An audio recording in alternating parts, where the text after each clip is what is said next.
নির্যাতনের শিকার ব্যক্তিদের প্রতি সংহতি প্রকাশ এবং মানবাধিকার সুরক্ষার দাবিতে আন্তর্জাতিক দিবস উপলক্ষে রাজশাহীতে মানববন্ধন কর্মসূচি পালিত হয়েছে।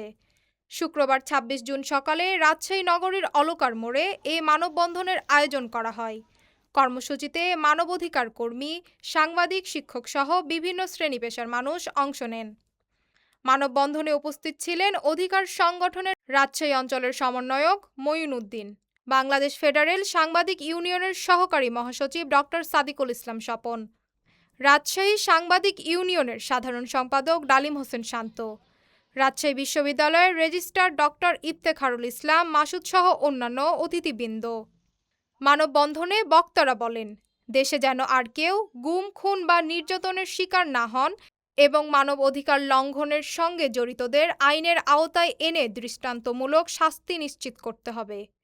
বাংলাদেশ ফেডারেল সাংবাদিক ইউনিয়নের সহকারী মহাসচিব ডক্টর সাদিকুল ইসলাম স্বপন বলেন, এটি শুধু বাংলাদেশের নয়, আন্তর্জাতিক একটি বিষয়। আমরা চাই পৃথিবীর কোথাও যেন মানুষ নির্যাতনের শিকার না হয়। আমরা এখানে দাঁড়িয়েছি আগামী দিনে যেন কেউ নির্যাতনের শিকার না হয়, সেই কারণে সচেতনতা তৈরির জন্যই আমরা এখানে দাঁড়িয়েছি।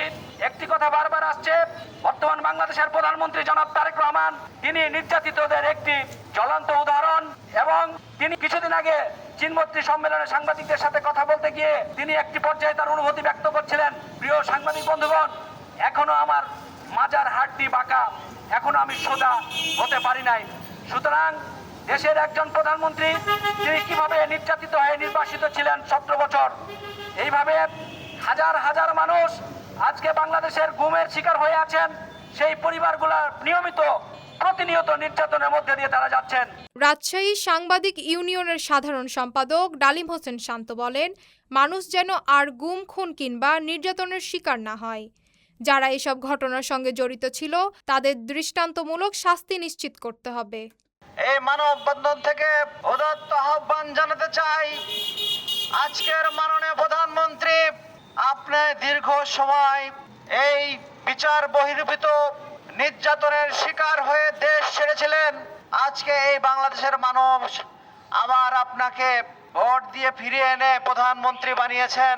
আপনার কাছে প্রত্যাশা করব এই বাংলাদেশে আর কোনো মানুষ যেন এই জুলুম নির্যাতনের শিকার না হয়। রাজশাহী বিশ্ববিদ্যালয়ের রেজিস্ট্রার ডক্টর ইফতেখারুল ইসলাম মাসুদ বলেন, মানবাধিকার পরিপন্থী কোনো ঘটনা যেন আর না ঘটে। নির্যাতন ও নিপীড়ন মুক্ত সমাজ গড়ে তুলতে সবাইকে ঐক্যবদ্ধভাবে কাজ করতে হবে। নির্যাতন তো দূরের কথা, একটিও যেন মানবাধিকারের ঘটনা না ঘটে, এইরকম দাবি আমরা জানাই। যে মাননীয় প্রধানমন্ত্রী একজন নিপীড়িত পরিবারের মানুষ, নিজে নিপীড়নের শিকার, দেশ ছাড়তে বাধ্য হয়েছিলেন। তার একমাত্র ভাই যে যেটাই বলুক, নিপীড়নকে, নির্যাতনকে সহ্য করতে পারেননি বলেই সেই দখলেই তিনি মারা গেছেন। আমরা সমস্ত প্রকারের কালা আইন, কালা কানুন এর অবসান চাই এবং বাংলাদেশের একটি মানুষও যেন আর মানবাধিকার লঙ্ঘনের শিকার না হয়, সে জোর দাবি জানাচ্ছি। মানববন্ধন শেষে বক্তারা নির্যাতন, গুম, খুন ও মানবাধিকার লঙ্ঘনের সব ঘটনার নিরপেক্ষ তদন্ত এবং দোষীদের বিরুদ্ধে কার্যকর ব্যবস্থা গ্রহণের জন্য সংশ্লিষ্ট কর্তৃপক্ষের প্রতি আহ্বান জানান। Sadia Tabassum, daily citizen voice.